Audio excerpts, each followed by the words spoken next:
Mesdames, Messieurs, bonsoir. Mardi 27 mars 2018, voici la une du journal. Processus de clarification des opérations pour les sénatoriales. La Commission nationale de recensement général des votes est installée. 22 membres pour finaliser les procès-verbaux attendus dans 3 jours. C'est à découvrir dans un instant. Processus d'indemnisation des victimes de la catastrophe ferroviaire des ECA.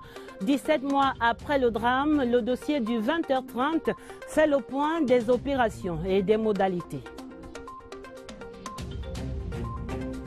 Processus de clarification sur la légitimité du Comité national olympique et sportif du Cameroun. Des rumeurs persistent quant à la suspension du président Ahmad Kalkaba Malboum. Le 20h30 mène l'enquête. Voilà pour les titres. Ouvrant le journal avec l'entrée en scène ce mardi à Yaoundé de la Commission nationale de recensement général des votes dans la suite du processus électoral pour les sénatoriales 2018.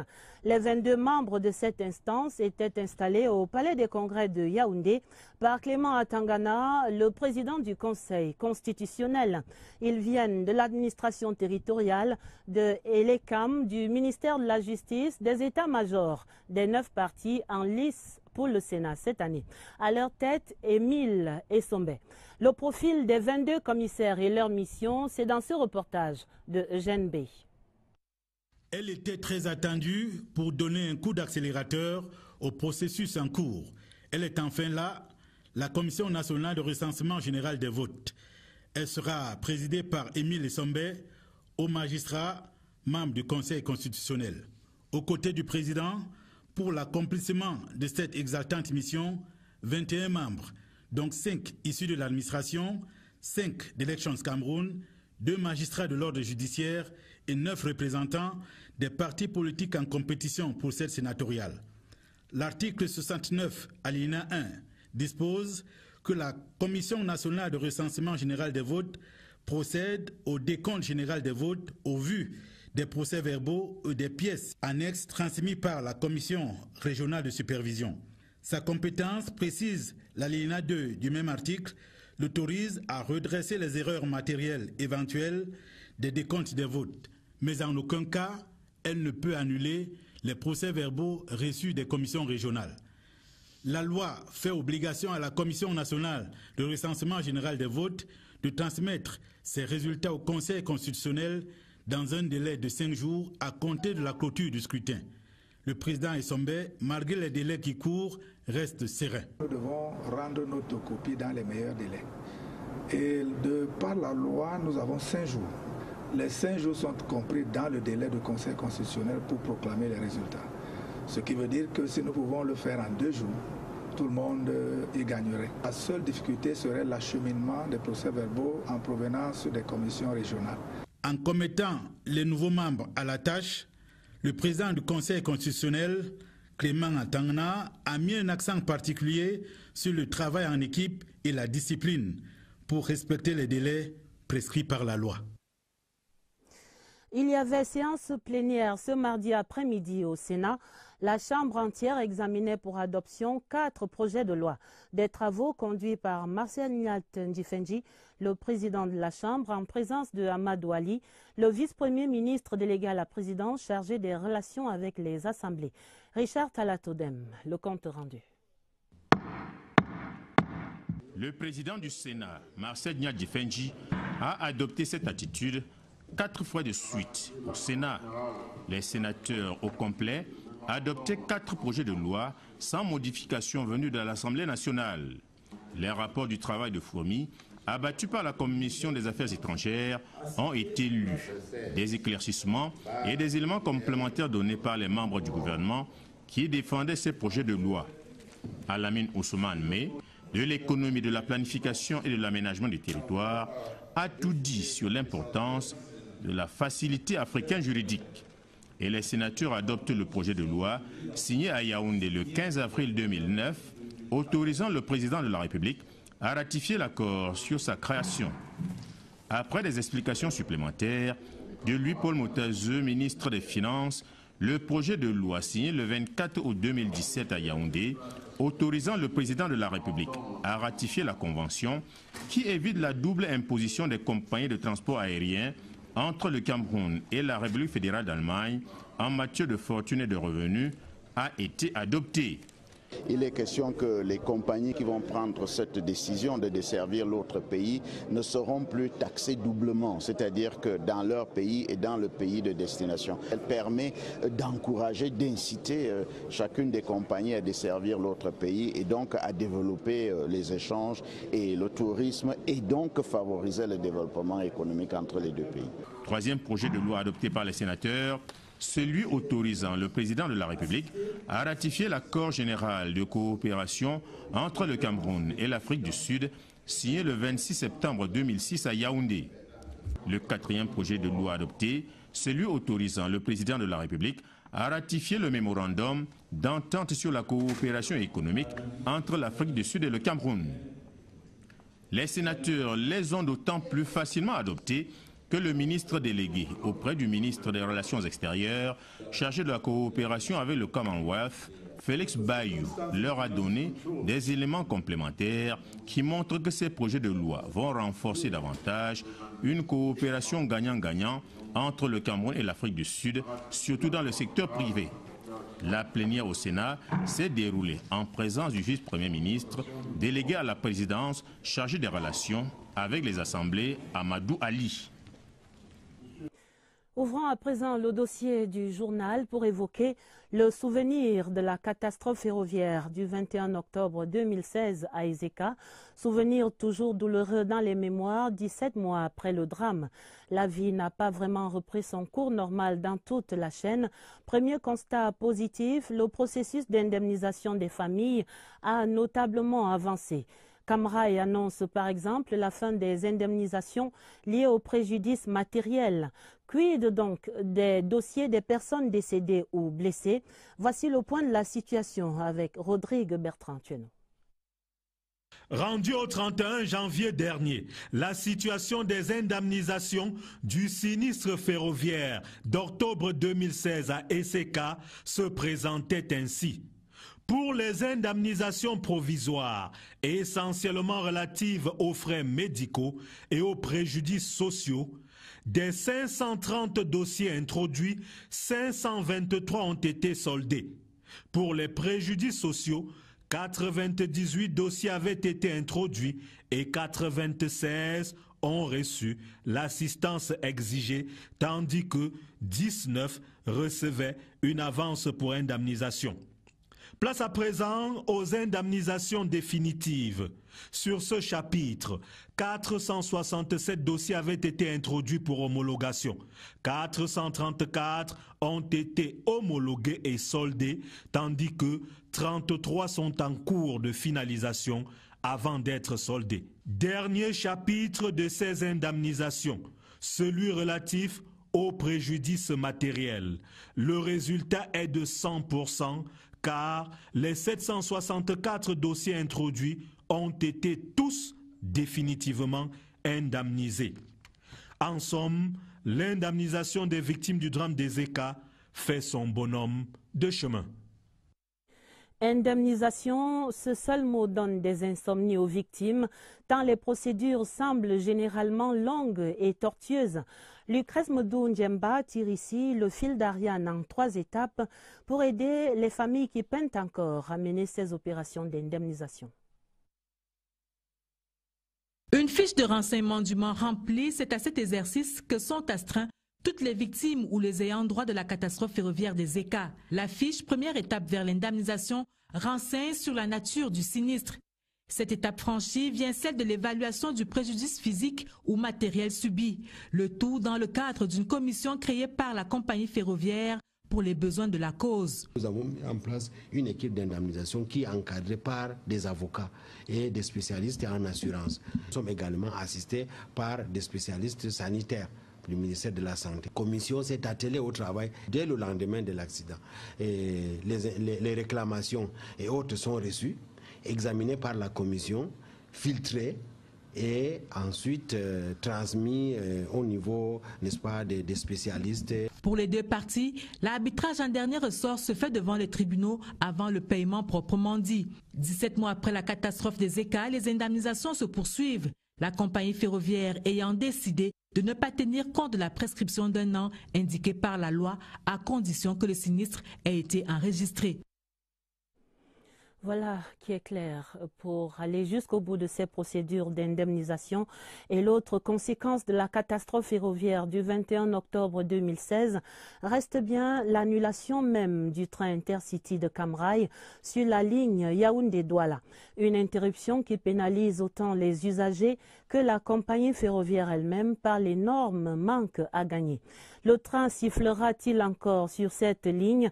Marie-Laurence Senké explore ici les perspectives pour une éventuelle reprise du train Intercity. Depuis le drame des ECA, le train Intercity qui assurait la liaison entre Douala et Yaoundé a quitté le quai.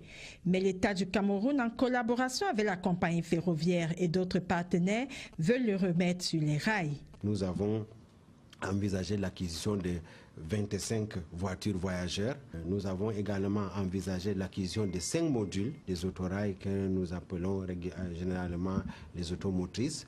Et nous avons également envisagé l'acquisition de 9 locomotives. C'est des engagements que l'État a signés. On ne pourra pas dire que Intercity tel que les Camerounais l'ont connu avant l'accident des ECA va reprendre véritablement, parce que pour nous Intercity pourra reprendre lorsque nous aurons acquis les autorails. L'État tient tant à honorer ses engagements, mais l'on a encore du mal à passer à la phase exécutoire des projets arrêtés. Le Cameroun est engagé dans un plan d'ajustement structurel et l'intervention donc du FMI dans notre économie a un peu ralenti l'élan de ces engagements, parce que l'État du Cameroun, au regard des engagements avec les bailleurs, notamment le FMI, on a des engagements extérieurs qui sont plafonnés. Le trafic ferroviaire est perturbé du fait de l'absence du train Intercity auquel les passagers s'étaient déjà familiarisés. Un manque à gagner pour la compagnie Cam Rai. Le transport par Intercity a fait baisser de 25% les accidents sur la route de l'axe Yaoundé-Douala. Cette absence de matériel roulant qui assure le transport entre Yaoundé et Douala, Cam Rai est véritablement affectée. Cam Rai est déterminé à tout mettre en œuvre pour que le train fasse à nouveau la navette entre Yaoundé et Douala dans un confort sans égal. Et dans la suite du journal à présent, cette rétrospective, le couple présidentiel camerounais retrouvait la capitale hier lundi après une visite d'État de 3 jours fort réussie en République populaire de Chine. Pendant cette visite, la première dame camerounaise, Madame Chantal Biya, a eu des échanges fructueux avec la première dame de Chine, Madame Peng Liyuan. Les deux personnalités ont en commun leur passion pour l'humanitaire en tant qu'ambassadrice de bonne volonté de diverses institutions onusiennes. Retour sur la rencontre du Palais du Peuple à Beijing avec l'envoyé spécial la CRTV, Joseph Clément Ongba. Symbole du dynamisme chinois dont il est le fleuron, le Grand Palais du Peuple de Pékin est un monument historique qui accueille tous les invités de marque de la République populaire de Chine.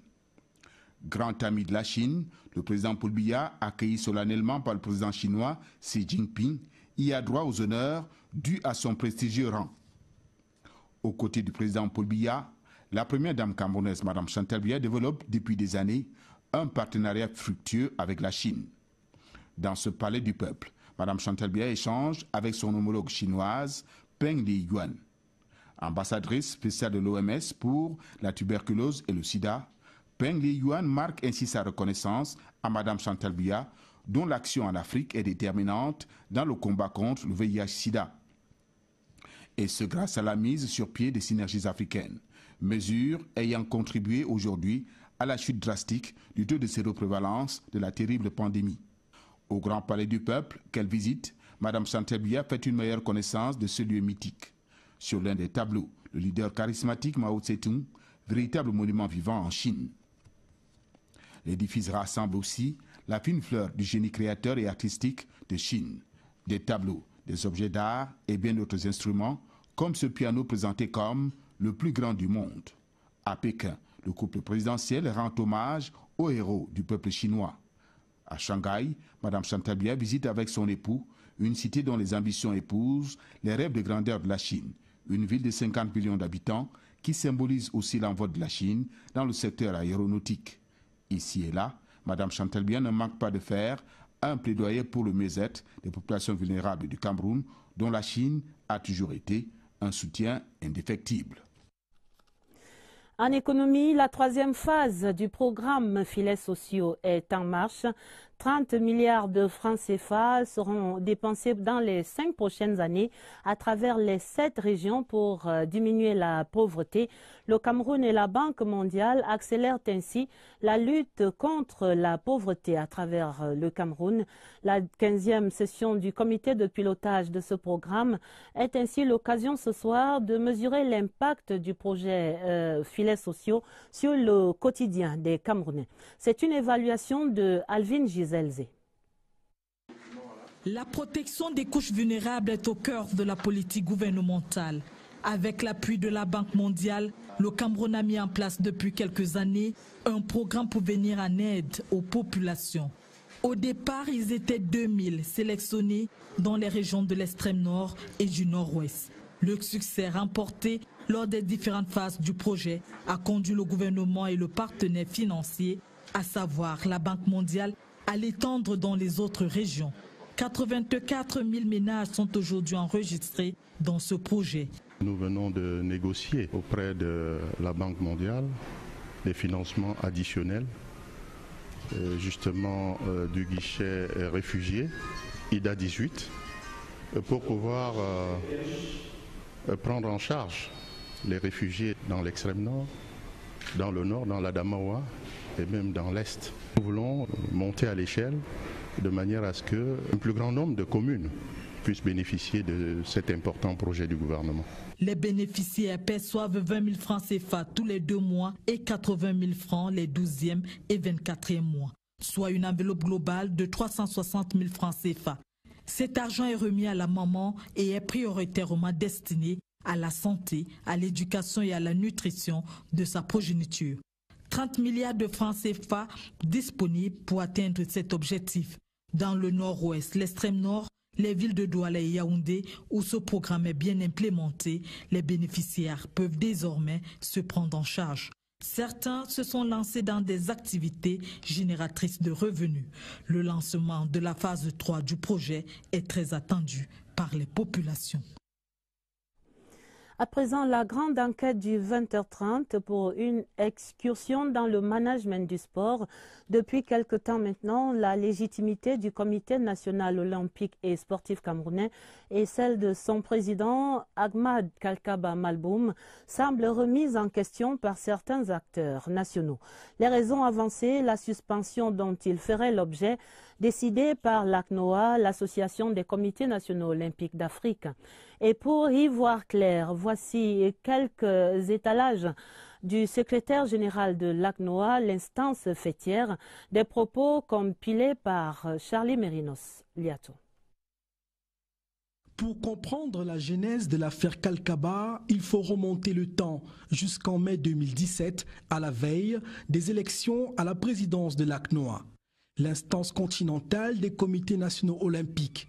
Les démêlés du candidat camerounais avec son rival de l'époque, l'ivoirien Lassana Palenfo, ont vite conduit à un contentieux porté auprès du TAS, le tribunal arbitral du sport. Entre-temps, pour permettre le fonctionnement et la continuité dans l'administration de l'ACNOA, le bureau exécutif a pris une mesure conservatoire en suspendant le président élu Lassana Palenfo de ses fonctions jusqu'au verdict final. Cependant, sur le plan national, les différents rebondissements du conflit Kalkaba Palenfo ont été diversement appréciés, avec des conséquences souvent fâcheuses. Pour certains, c'est la légitimité du président du CNO qui est désormais remise en cause, fort de cette situation pendante à l'ACNOA. Mais au détour d'une récente visite au Cameroun, le secrétaire général de l'institution a voulu clarifier ce qu'il en reste. To make it clear, Que ce soit clair, le président du comité olympique du Cameroun, c'est bien Hamad Kalkaba Malboum. C'est le CIO qui reconnaît et légitime les présidents des comités olympiques. Monsieur Hamad Kalkaba est de ce fait le président du comité olympique camerounais. Il n'y a aucune décision du CIO qui le démet de ses fonctions.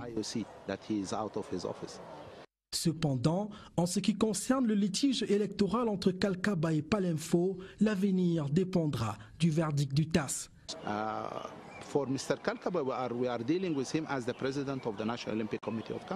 Nous traitons avec M. Kalkaba en tant que président du comité olympique du Cameroun.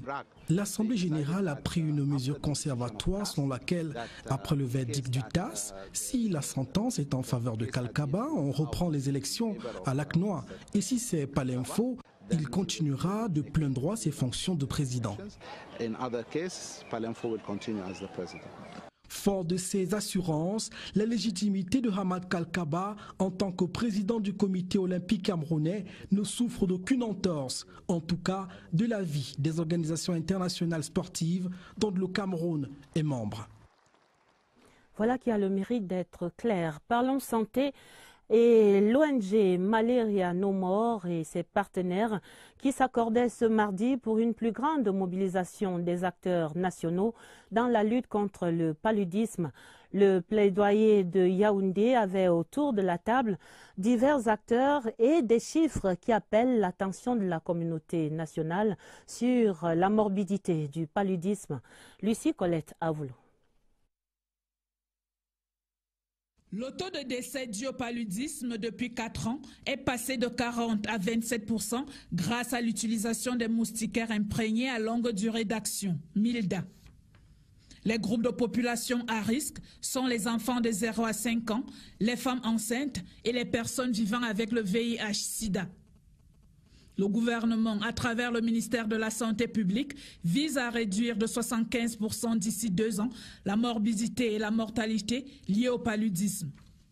Malaria No More, une ONG en partenariat avec le réseau Population et Développement des parlementaires, se concerte sur les activités de 2018. Les parlementaires votent le budget et nous espérons qu'on va augmenter, on fait de la sensibilisation pour qu'on augmente la quote-part du Cameroun, que ce ne soit plus les étrangers qui financent pour la lutte contre le paludisme uniquement au Cameroun, que notre gouvernement aussi y participe et contribue. Nous parlementaires, nous sensibilisons aussi à la base pour que nos populations dorment sous moustiquaires imprégnés. Ces efforts conjugués pourraient constituer un soulagement certain pour les populations vulnérables. L'ambassadeur de France au Cameroun, son Excellence Gilles Thibault, présidait ce mardi les travaux du comité de sélection des projets de réinsertion de ceux des Camerounais résidant en France et candidats au retour au Cameroun. Ces projets sont conduits par l'Office français de l'immigration et de l'intégration. Nous faisons le point des travaux avec Catherine Toulou et Langa. C'est un retour volontaire. Ces quelques Camerounais de la diaspora se sont engagés à regagner le territoire national.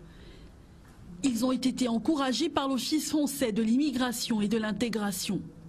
L'Office qui accorde d'ailleurs une aide à la réinsertion sociale, une aide à la réinsertion par l'emploi et une aide à la réinsertion par la création d'entreprises.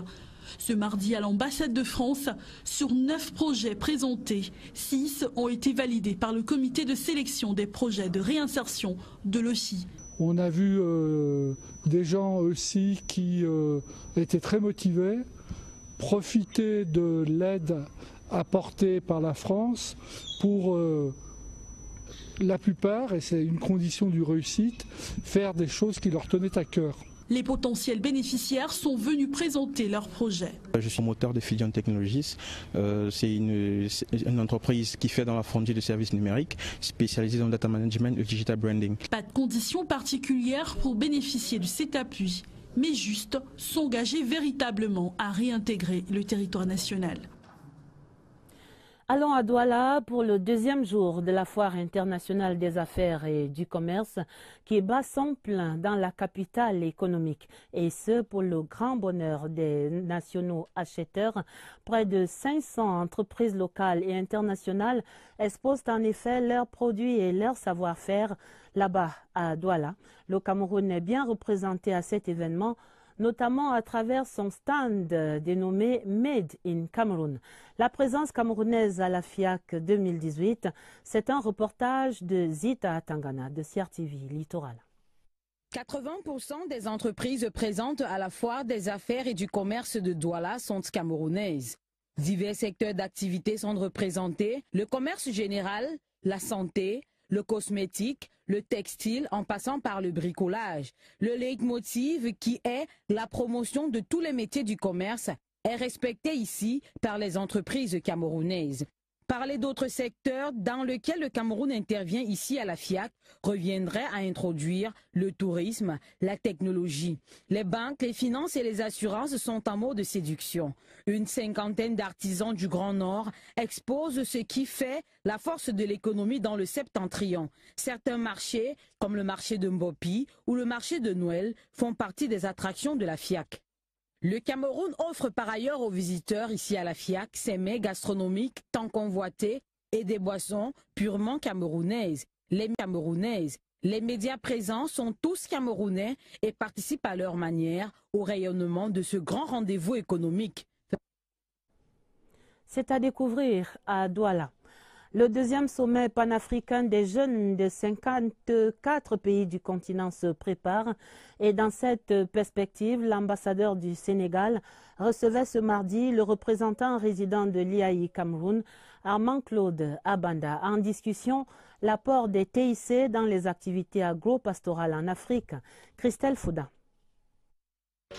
Précise et concise aura été l'entrevue entre l'ambassadeur du Sénégal au Cameroun et le représentant résident de l'IAI Cameroun. En 30 minutes, les grandes lignes du deuxième sommet panafricain des jeunes des 54 pays d'Afrique sont passées en revue.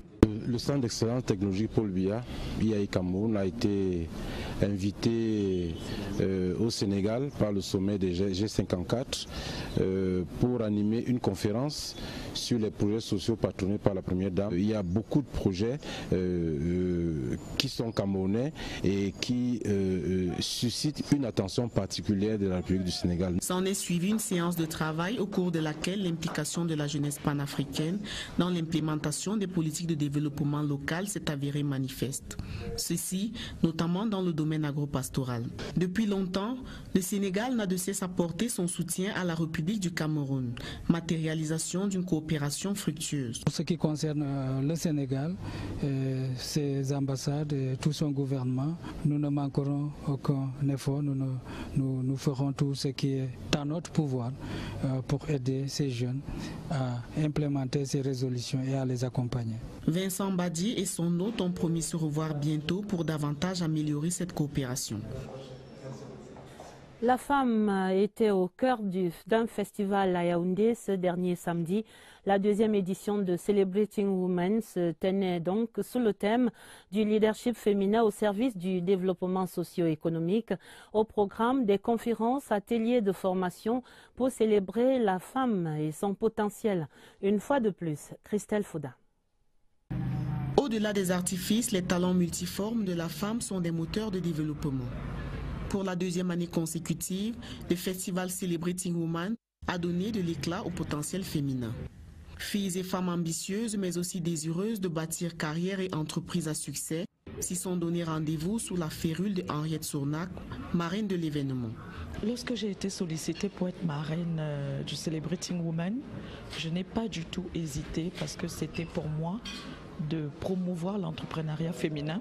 Du fait que les femmes ne soient pas en égalité avec les hommes, nous perdons beaucoup de parts de marché.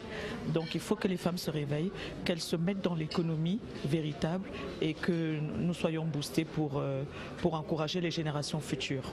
Des conférences menées de main de maître par des grandes figures féminines nationales ont donné la part belle au réseautage, coaching et échange d'expériences. Celebrating Woman, c'était aussi une foire exposition, matérialisation des multiples savoir-faire de la femme. Nous sommes là pour promouvoir ce que la femme est capable de faire, de planifier, d'entreprendre, de structurer, de gérer, d'être un leader. C'est avec la conviction d'avoir grandement boosté le leadership féminin que cette deuxième édition du festival Celebrating Woman s'est refermée et rendez-vous a été pris pour l'année prochaine. Je vous invite à présent dans la région du Sud à la découverte des enfants pygmées Bagueli du campement d'Unkor Vamba. C'est à quelques kilomètres d'Akom 2 dans le département de l'Océan. Des enfants exposés là-bas à une précarité qui révèle un taux de mortalité très élevé chez ces peuples autochtones. Allons donc avec le guide Charles Abesoloba de CRTV Sud. Un regard innocent vers un avenir incertain. À 3 ans seulement, Françoise Medeux se bat entre la vie et la mort, terrassée par la maladie et la malnutrition. Mon enfant est tombé malade quand j'étais chez les Ngumba. Elle a eu une poussée de fièvre et je l'ai amenée à l'hôpital. On m'a dit qu'elle avait le palu et qu'elle était anémiée. Mais depuis que mon mari est mort, personne ne m'a aidé. Cette fillette est l'incarnation du mal-être de l'enfant pygmée Bagueli. Dans ce campement, sous-alimentation et insalubrité font des ravages. Dépourvus de moyens financiers, les parents sont obligés de voir leurs enfants mourir à petit feu, incapables de les conduire à l'hôpital, situé à une dizaine de kilomètres d'ici, sur cette piste délabrée. Quand tu n'as pas d'argent, impossible d'amener l'enfant à l'hôpital. On se débrouille autant qu'on peut à notre niveau. S'il y avait un hôpital ici, ce ne serait jamais pareil. Si Françoise recouvre la santé, pourra-t-elle aller à l'école? Pas sûr, car la plupart de ses cousins et cousines ici au village n'ont jamais vu à quoi ressemble une salle de classe. Et pourtant, ce n'est pas la volonté qui manque. Il n'y a pas de salle de classe. Actuellement, il y a d'autres familles qui partent supplier les familles bantoues au village que s'ils peuvent prendre leurs enfants pour pouvoir les envoyer à l'école. Fumer et boire sont un exutoire au désespoir qui les anime. Consommer de l'alcool et du tabac est devenu une tradition qui se transmet de père en fils et de mère en fille. Allons parler des plus grands qui ont certainement plus de chance, ceux des étudiants de l'université de Yaoundé 2, l'université qui travaille pour eux à l'acquisition des aptitudes pédagogiques innovantes. L'institution tient ainsi 2 sessions de formation sur le sujet depuis hier lundi avec l'accompagnement de l'Association des universités africaines. Voici le lancement de ces ateliers avec Catherine Toulou-Elanga. Une nouvelle approche pédagogique pour améliorer la qualité des enseignements dans les universités sous-régionales. Aptitude, assurance, qualité pédagogique innovante. Des notions que les enseignants et le personnel administratif des 5 pays participants doivent intégrer pendant 5 jours au cours des 2 ateliers conjointement organisés par l'Association des universités africaines en collaboration avec l'université de Yaoundé 2. Le recteur de l'université de Yaoundé 2, le professeur Adolphe Minkwaché, plante le décor au cours de l'ouverture officielle à l'université de Yaoundé 1. Les universités aujourd'hui doivent avoir comme préoccupation centrale de former les étudiants, de former les chercheurs pour que ceux-ci soient véritablement opérationnels en vue de permettre à nos pays d'atteindre leurs objectifs sur le plan économique et social. Cet atelier s'adapte donc à la réalité de la qualité de l'enseignement supérieur au XXIe siècle. C'est également une plateforme de discussion des normes et directives continentales ainsi que du mécanisme africain d'évaluation de la qualité. Dans la foulée, l'université de Yaoundé 2 à Soa qui tient son conseil d'administration, ce sera demain, mercredi. En international, reparlons de la 49e session de l'Assemblée parlementaire des ACP qui vient de s'achever à Bruxelles, en Belgique. Allons à la découverte de cette institution particulière qui rassemble 79 parlements. C'est avec notre envoyé spécial à Bruxelles, Séverin Alégambélé. Située au 451 avenue Georges-Henri à Bruxelles, l'Assemblée parlementaire des ACP est une institution atypique tant son rayonnement va au-delà des 79 pays membres. Elle sert d'abord à renforcer la mise en œuvre de l'accord de Cotonou en relevant la dimension parlementaire qui doit accompagner les travaux des conseils des ministres. Elle sert également à entretenir des relations privilégiées avec le Parlement européen. Et c'est à ce titre-là que le président de l'Assemblée parlementaire ACP est également co-président de l'Assemblée parlementaire paritaire ACP-UE. Annuellement, il est prévu 4 sessions avec un ordre du jour connu d'avance et communiqué par le secrétariat général. Globalement, ces honorables députés représentent le peuple de nos pays. Il y a des décisions qui sont prises ici, puis par après qu'on essaye d'inclure dans nos lois au niveau national. Il y a des questions qui sont prévues au programme, on discute sur ces questions. C'est souvent les mêmes questions qui reviennent. La prise en charge des parlementaires est une donnée essentielle.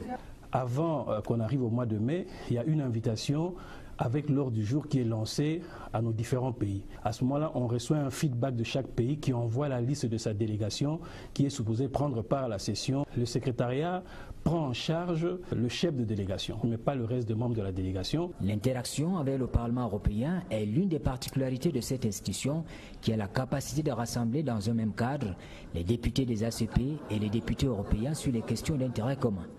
Et l'une de ces questions clés en ce moment, c'est la redéfinition du modèle de coopération entre les ACP et l'Europe après 2020, à l'expiration de l'accord de Cotonou. En page des sports, cette audience accordée ce mardi par le ministre des Sports et de l'Éducation physique à son Excellence Pietro Lazzeri, l'ambassadeur de Suisse au Cameroun. Il était porteur d'une proposition d'appui de son pays pour l'organisation au Cameroun de la CAN 2019. Il a dit ce mardi au ministre Bidon Pat. Et je vous propose de l'entendre dans cet extrait sélectionné par Évariste Eyenga. À plusieurs sujets, tout d'abord la coopération bilatérale, notamment en vue de la CAN. Et dans ce contexte, j'ai annoncé au ministre une initiative de la Suisse. L'équipe de Suisse de football s'est qualifiée pour les championnats du monde de Russie. Et nous avons la chance d'avoir dans notre équipe 2 joueurs de foot d'origine camerounaise qui jouent dans l'équipe de Suisse. Un est très connu, M. Mbolo, le numéro 7. Et donc la Suisse va organiser ce qu'on appelle en anglais un public viewing. Nous allons partager les matchs de foot de notre équipe nationale avec nos amis camerounais et nos amis suisses. Donc j'ai sollicité aussi la coopération du ministère et la présence du ministre. Et en plus, je crois, dans le cadre de la CAN, les entreprises suisses présentes au Cameroun peuvent aussi donner leur contribution dans plusieurs secteurs, l'énergie, la logistique. Et voilà qui met un terme à cette édition du 20h30. Pour l'essentiel à retenir, c'est ce processus de clarification des opérations pour les sénatoriales qui est enclenché. La Commission nationale de recensement général des votes était installée ce mardi. 22 membres qui vont finaliser les procès-verbaux attendus dans 3 jours.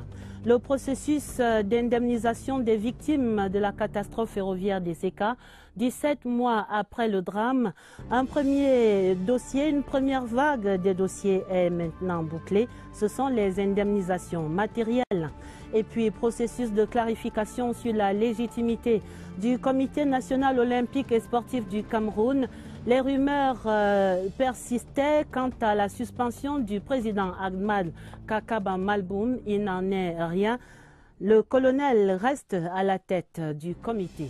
C'était donc le 20h30, préparé avec la collaboration de Karine Olive Yabit. Vous aurez d'autres informations à minuit en compagnie de Nicole Doudou et de Baldwin Samine. Restez sur la CRTV. Très belle soirée et à demain, 20h30.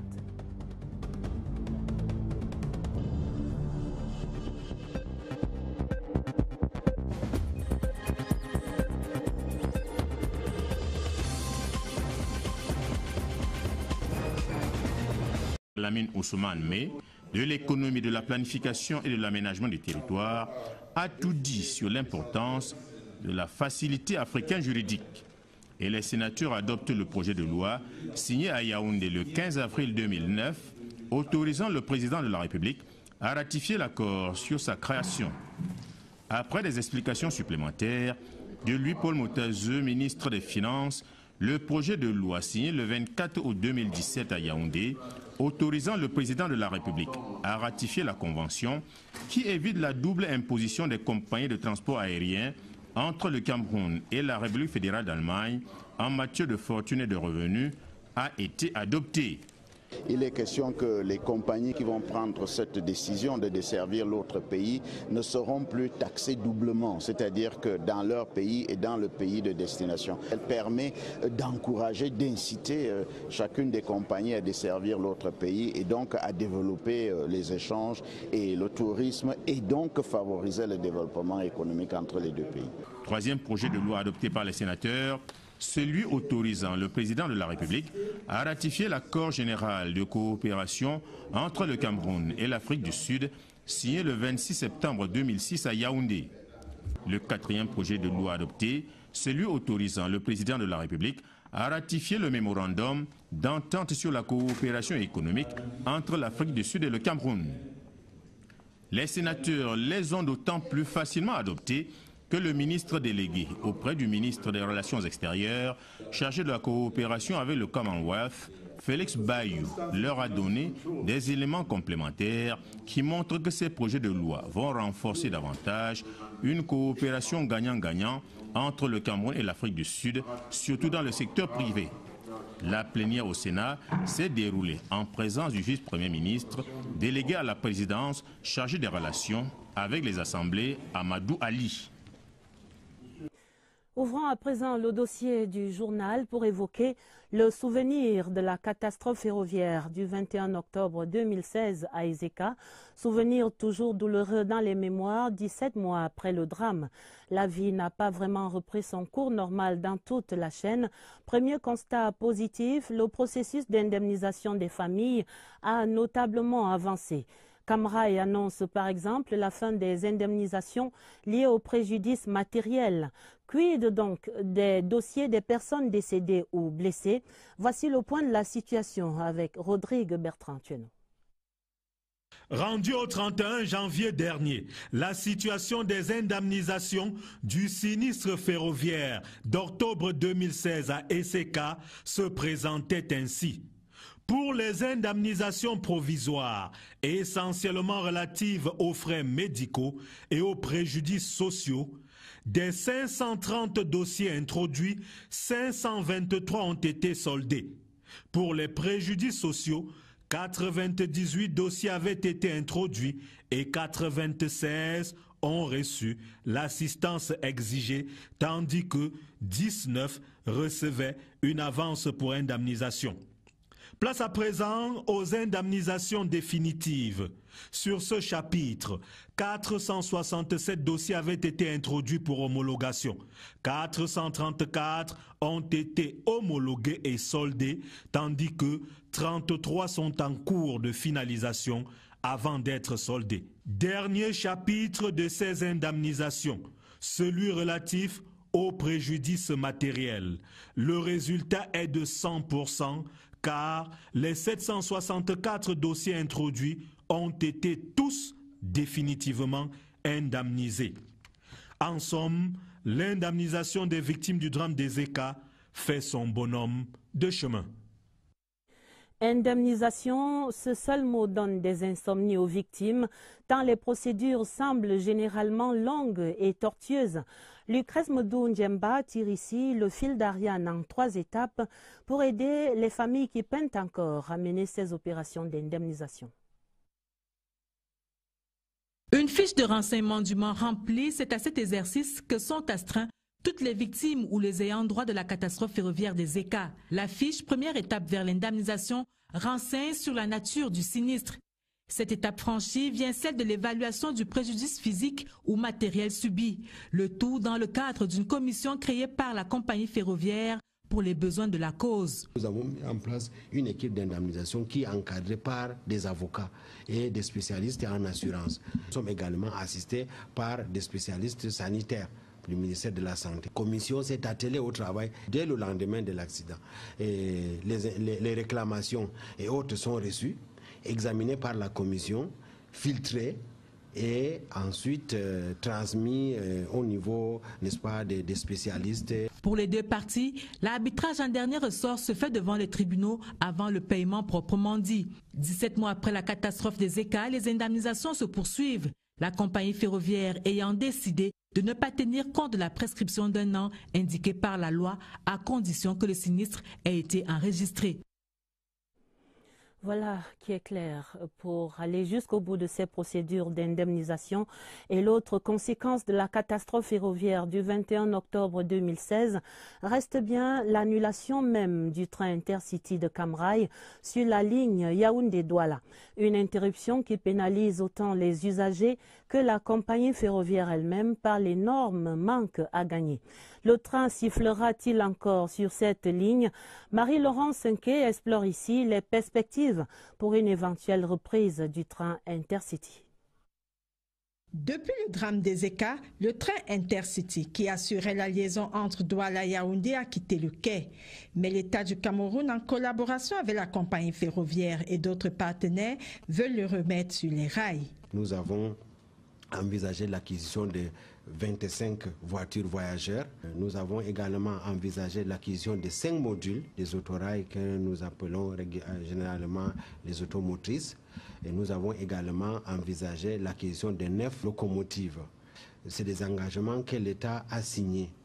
On ne pourra pas dire que Intercity tel que les Camerounais l'ont connu avant l'accident des ECA va reprendre véritablement, parce que pour nous Intercity pourra reprendre lorsque nous aurons acquis les autorails. L'État tient tant à honorer ses engagements, mais l'on a encore du mal à passer à la phase exécutoire des projets arrêtés. Le Cameroun est engagé dans un plan d'ajustement structurel et l'intervention donc du FMI dans notre économie a un peu ralenti l'élan de ces engagements, parce que l'État du Cameroun, au regard des engagements avec les bailleurs, notamment le FMI, on a des engagements extérieurs qui sont plafonnés. Le trafic ferroviaire est perturbé du fait de l'absence du train Intercity auquel les passagers s'étaient déjà familiarisés.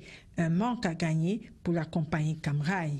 Le transport par Intercity a fait baisser de 25% les accidents sur la route de l'axe Yaoundé-Douala. Cette absence de matériel roulant qui assure le transport entre Yaoundé et Douala, Cam Rai est véritablement affecté. Cam Rai est déterminé à tout mettre en œuvre pour que le train fasse à nouveau la navette entre Yaoundé et Douala dans un confort sans égal. Et dans la suite du journal à prison, cette rétrospective, le couple présidentiel camerounais retrouvait la capitale hier lundi après une visite d'État de 3 jours fort réussie en République populaire de Chine. Pendant cette visite, la première dame camerounaise, Madame Chantal Biya, a eu des échanges fructueux avec la première dame de Chine, Madame Peng Liyuan. Les deux personnalités ont en commun leur passion pour l'humanitaire en tant qu'ambassadrice de bonne volonté de diverses institutions onusiennes. Retour sur la rencontre du Palais du Peuple à Beijing avec l'envoyé spécial La CRTV, Joseph Clément Ongba. Symbole du dynamisme chinois dont il est le fleuron, le Grand Palais du Peuple de Pékin est un monument historique qui accueille tous les invités de marque de la République populaire de Chine. Grand ami de la Chine, le président Paul Biya, accueilli solennellement par le président chinois Xi Jinping, y a droit aux honneurs dus à son prestigieux rang. Aux côtés du président Paul Biya, la première dame camerounaise, Mme Chantal Biya, développe depuis des années un partenariat fructueux avec la Chine. Dans ce palais du peuple, Mme Chantal Biya échange avec son homologue chinoise, Peng Liyuan. Ambassadrice spéciale de l'OMS pour la tuberculose et le sida, Peng Liyuan marque ainsi sa reconnaissance à Mme Chantal Biya, dont l'action en Afrique est déterminante dans le combat contre le VIH-Sida. Et ce grâce à la mise sur pied des synergies africaines, mesure ayant contribué aujourd'hui à la chute drastique du taux de séroprévalence de la terrible pandémie. Au Grand Palais du Peuple, qu'elle visite, Mme Chantal Biya fait une meilleure connaissance de ce lieu mythique. Sur l'un des tableaux, le leader charismatique Mao Tse-tung, véritable monument vivant en Chine. L'édifice rassemble aussi la fine fleur du génie créateur et artistique de Chine. Des tableaux, des objets d'art et bien d'autres instruments Comme le président du comité olympique camerounais, il n'y a aucune décision du CIO qui le démet de ses fonctions. Cependant, en ce qui concerne le litige électoral entre Kalkaba et Palinfo, l'avenir dépendra du verdict du TAS.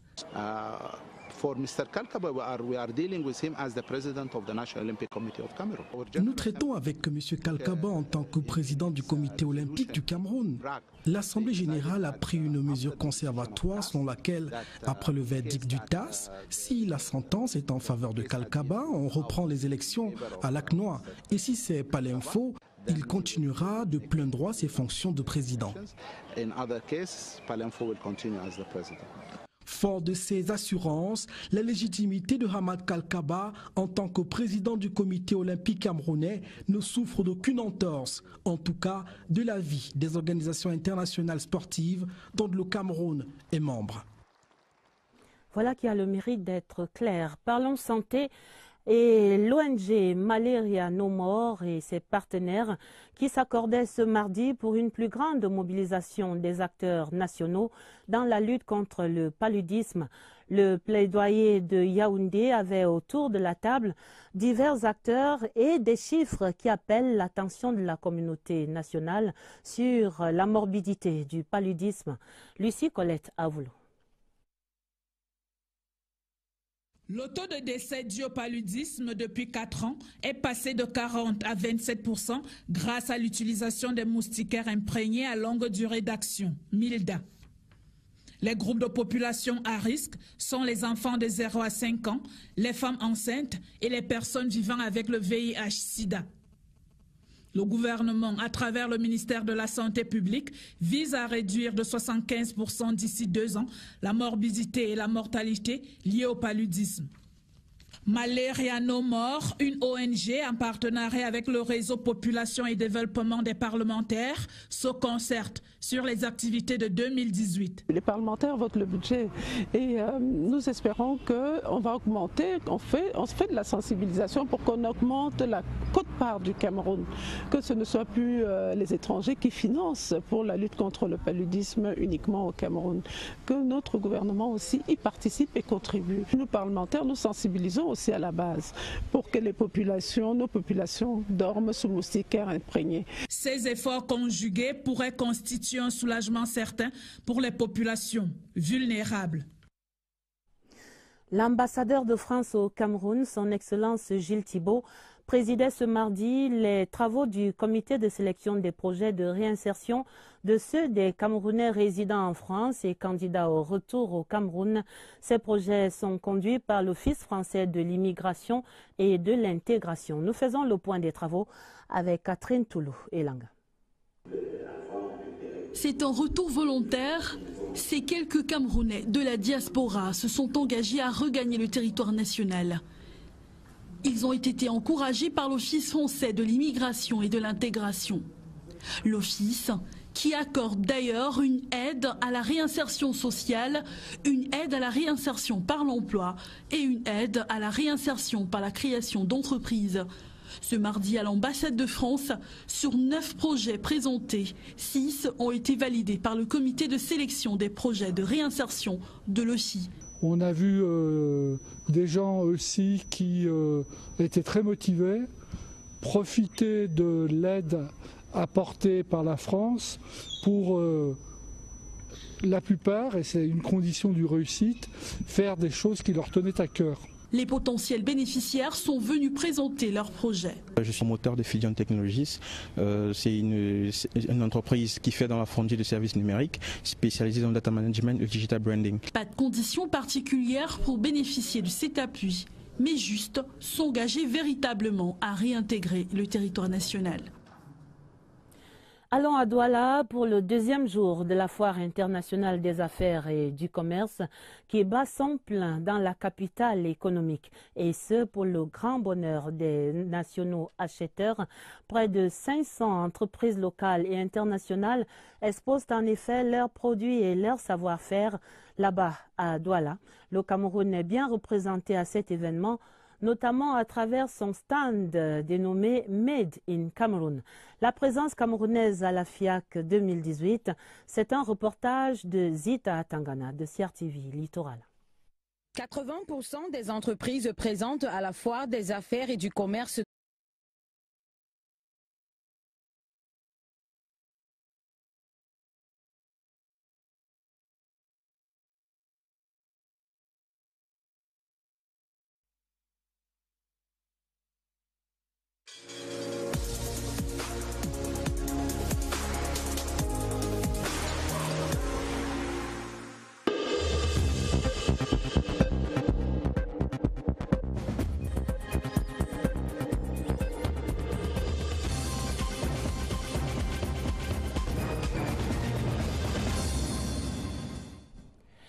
Mesdames, Messieurs, bonsoir. Mardi 27 mars 2018, voici la une du journal.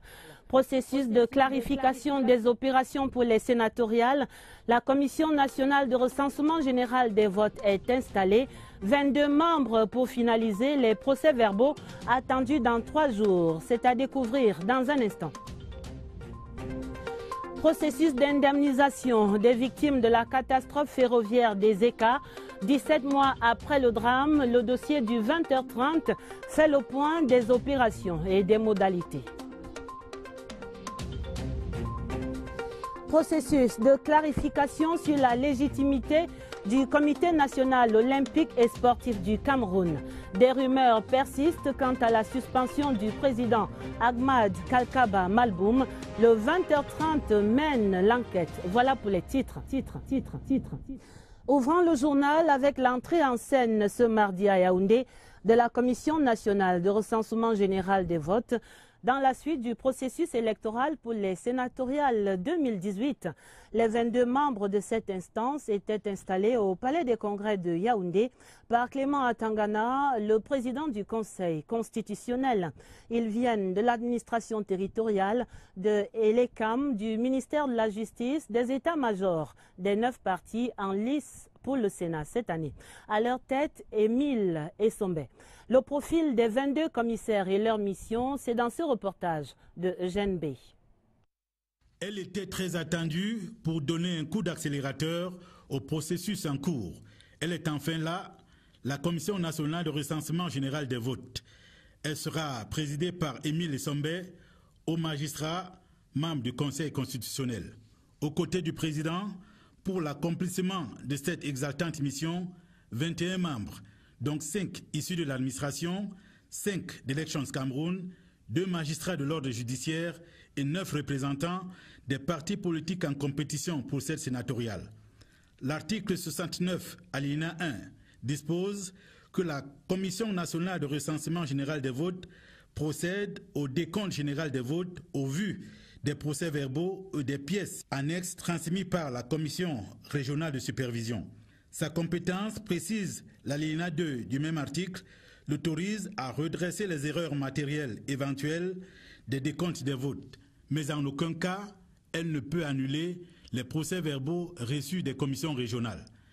La loi fait obligation à la Commission nationale de recensement général des votes de transmettre ses résultats au Conseil constitutionnel dans un délai de 5 jours à compter de la clôture du scrutin.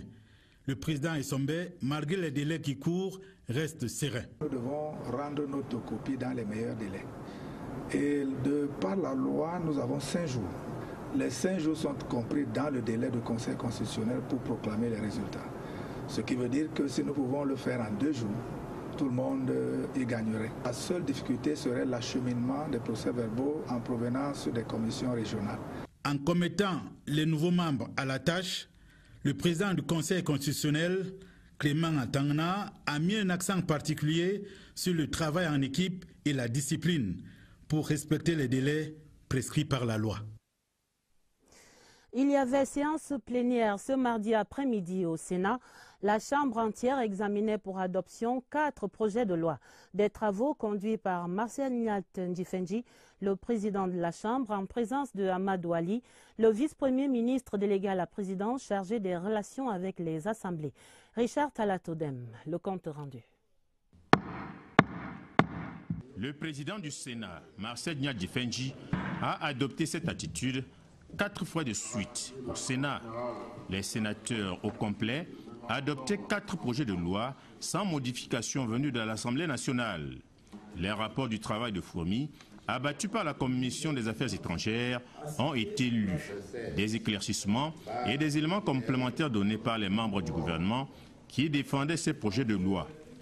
Ce piano présenté comme le plus grand du monde. À Pékin, le couple présidentiel rend hommage aux héros du peuple chinois. À Shanghai, Mme Chantal Biya visite avec son époux une cité dont les ambitions épousent les rêves de grandeur de la Chine, une ville de 50 millions d'habitants qui symbolise aussi l'envoi de la Chine dans le secteur aéronautique. Ici et là, Mme Chantal Biya ne manque pas de faire un plaidoyer pour le mieux-être des populations vulnérables du Cameroun, dont la Chine a toujours été un soutien indéfectible. En économie, la 3e phase du programme Filets sociaux est en marche. 30 milliards de francs CFA seront dépensés dans les 5 prochaines années à travers les 7 régions pour diminuer la pauvreté. Le Cameroun et la Banque mondiale accélèrent ainsi la lutte contre la pauvreté à travers le Cameroun. La 15e session du comité de pilotage de ce programme est ainsi l'occasion ce soir de mesurer l'impact du projet Filets sociaux sur le quotidien des Camerounais. C'est une évaluation de Alvin Giselze. La protection des couches vulnérables est au cœur de la politique gouvernementale. Avec l'appui de la Banque mondiale, le Cameroun a mis en place depuis quelques années un programme pour venir en aide aux populations.